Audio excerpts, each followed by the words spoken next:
नमस्कार, आप देख रहे हैं 4 PM और मैं हूं आपके साथ निधि तिवारी। बिहार चुनाव का ऐलान होने से पहले ही क्या टूट जाएगा एनडीए गठबंधन? क्या चुनावों से पहले ही नीतीश कुमार को इस्तीफा देना पड़ेगा? और क्या इसी को लेकर छलका है मोदी जी का दर? क्यों फिर से विक्टिम कार्ड खेलने लगे मोदी जी? दरअसल बीजेपी दिन रात इंडिया गठबंधन को तोड़ने में लगी रहती है, लेकिन उसके अपने घर में क्या चल रहा है उस पर शायद बीजेपी का ध्यान नहीं जाता। बिहार में चुनाव से पहले एनडीए में जो हो रहा है उससे भाजपा को बिहार में अपना अंत दिखाई देने लगा है। शायद यही कारण है कि मोदी जी बार बार विक्टिम कार्ड खेलने को मजबूर है। लेकिन अब रोने से भी कुछ होने वाला नहीं है मोदी जी, क्योंकि अब पछताए का हो जब चिड़िया चुग गई खेत। अब तो साहेब का गाली वाला कार्ड भी बिल्कुल फेल हो चुका है। यही कारण है कि मोदी जी को अब खुद कहना पड़ रहा है कि उन्होंने अपने अंदर ये जहर निगल लिया है। तो क्या है पूरा मामला, आपको बताएंगे इस रिपोर्ट में। तो बिहार चुनाव से पहले एनडीए गठबंधन में सीट शेयरिंग को लेकर सिरफुटौल जारी है। सभी दल अपनी अपनी दावेदारी ठोक रहे हैं, लेकिन अभी तक कोई बात तय नहीं हो पाई है। यही कारण है कि चुनावों से पहले एनडीए में बड़ी फूट पड़ गई है। कभी चिराग पासवान तो कभी नीतीश कुमार की तरफ से ऐसे बयान आते रहते हैं जिससे पता चलता है कि गठबंधन में सब कुछ ठीक नहीं चल रहा है। ऐसे में नीतीश और चिराग के बाद अब केंद्र में मंत्री और हम पार्टी प्रमुख जीतन राम मांझी ने भी बिहार की राजनीति में खलबली मचा दी है। उन्होंने एक ऐसा बयान दिया है कि मोदी और अमित शाह की टेंशन बढ़ गई है। लोकसभा चुनावों के कुछ समय पहले गठबंधन से निकलकर एनडीए में लौटे जीतन राम मांझी ने बिहार विधानसभा चुनाव के लिए सीट बंटवारे को लेकर क्या कुछ कहा है, आप भी सुनिए। कि हम चाहते हैं कि हमारा हिंदुस्तानी अवाम मोर्चा सेकुलर हर हालत में मान्यता प्राप्त कर ले। अब मान्यता प्राप्त करने के लिए हमको 8 सीट विधानसभा में चाहिए या 6% वोट चाहिए टोटल वोट पोल का। तो दो परिस्थिति है कि अगर 8 सीट लाने के लिए कम से कम हमको 15, 16 से 20 सीट मिले तभी ना आ सकें। सब सीट हम जीत जाएंगे सो बात तो है नहीं। तो अगर 60% स्कोरिंग सीट माना जाएगा तो भी अगर कहा जाएगा तो 15 सीट की बात आती है। 15 सीट हमको मिलेगा तो हम 8 सीट जीत जाएंगे। तो एक क्राइटेरिया ये है, और नहीं तो फिर हम भी 50 या 100 सीट पर लड़ेंगे। हर जगह हमारा 10,000 15,000 हमारा वोटर्स है, जीत करके 6% हम वोट ले आएंगे, हम मान्यता प्राप्त कर लेंगे। तो चूँकि 10 वर्ष हमारा पार्टी का हो गया, अब हम निबंधित पार्टी रहने में अपने को अपमानित समझते हैं। इसलिए इस बार करो या मरो का हम लोग का ये मुद्दा है। तो मांझी ने साफ साफ अल्टीमेटम देते हुए कह दिया है कि उनकी पार्टी को अगर 20 सीटों पर मौका नहीं दिया गया तो वो 100 प्रत्याशियों को उतारेंगे। इसको साफ तौर पर मोदी को एक धमकी के रूप में देखा जा रहा है, क्योंकि मांझी अकेले नहीं है जो भाजपा पर सीटों को लेकर प्रेशर बना रहे हैं। पिछले दिनों तो खुद सीएम नीतीश कुमार ने ऐसी चाल चली थी जिसको देखकर भाजपा हैरान रह गई थी। दरअसल उपराष्ट्रपति चुनावों से ठीक 2 दिन पहले सीएम नीतीश कुमार बक्सर के कार्यक्रम में पहुंचे हुए थे।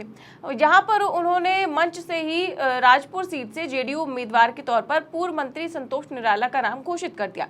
खास बात यह रही कि जब वो नाम की घोषणा कर रहे थे तभी बीजेपी नेता और डिप्टी सीएम सम्राट चौधरी उसी मंच पर मौजूद थे। आप सोचिए, जब सीट शेयरिंग का मामला फिट ही नहीं हुआ तो फिर नीतीश कुमार ने कैसे अपना कैंडिडेट घोषित कर दिया? वो बस भाजपा को मैसेज देना चाह रहे थे कि हमको किसी बात का इंतजार करने की जरूरत नहीं है। इसी तरह से पिछले कई दिनों से एनडीए में उथल पुथल मची हुई है। उधर भाजपा बिहार में अपना नैरेटिव सेट करने में लगी है और अभी तक पीएम की मां को गाली देने वाला मुद्दा लेकर बैठी हुई है। मोदी जी पूरे देश में घूम घूम कर इसे एक बड़ा मुद्दा बनाने में जुटे हैं। इसी क्रम में मोदी जी ने आज असम के दौरे पर फिर से इसी मुद्दे को उछालने की नाकाम कोशिश की। उन्होंने कहा कि कोई मुझे कितनी भी गाली दे दे, मैं सारा जहर निगल जाता हूं। क्या कहा उन्होंने, सुनिए। मैं आमतौर पर मुझे कितने ही गालियां दे, मैं तो भगवान शिव का भक्त हूं,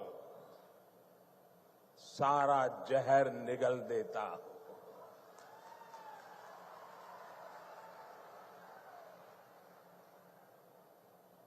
लेकिन बेशर्मी के साथ जब किसी और का अपमान होता है तो मुझसे रहा नहीं जाता है। तो इस प्रसंग से साफ है कि भाजपा के पास अब कोई ठोस मुद्दा बचा नहीं है। बिहार की जनता को बेचने वाले सभी वादे आउट ऑफ स्टॉक हो चुके हैं। यही कारण है कि बिहार की जनता को इमोशनल करके उनके वोट लेने की साजिश रची जा रही है। बिहार की जनता से इतने झूठे वादे कर चुके हैं कि अब मोदी जी सच भी बोले तो झूठ लगता है। मोदी जी का ये बोलना कि कोई उन्हें कितनी भी गाली दे दे वो सारा जहर निकल जाते हैं, ये बयान भी झूठा लगता है, क्योंकि निगल लिया था तो कैमरे के सामने आकर रोने का नाटक क्यों किया? और तो और अगर निगल गए थे तो एक दिन के लिए बिहार क्यों बंद कर दिया था? और अगर मोदी जी सच में निगल चुके हैं तो बार बार इसको क्यों चुनावी मुद्दा बना रहे हैं? तो अब मोदी जी अपने ही द्वारा बुने हुए जाल में बुरी तरह से फंसते चले जा रहे हैं।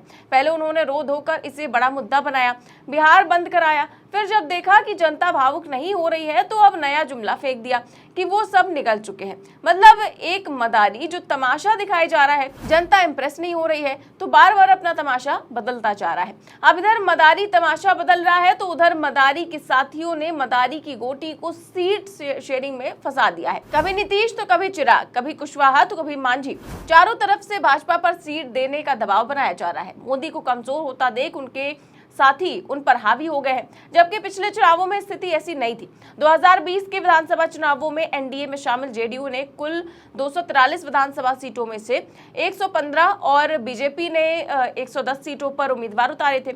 इस चुनाव में भी जेडीयू की अहम भूमिका थी। तब जीतन राम मांझी की हिंदुस्तानी अवाम मोर्चा को 7 सीटें मिली थी। बीजेपी के साथ गठबंधन में रहे मुकेश सहनी की विकासशील इंसान पार्टी ने 11 सीटों पर उम्मीदवार उतारे थे।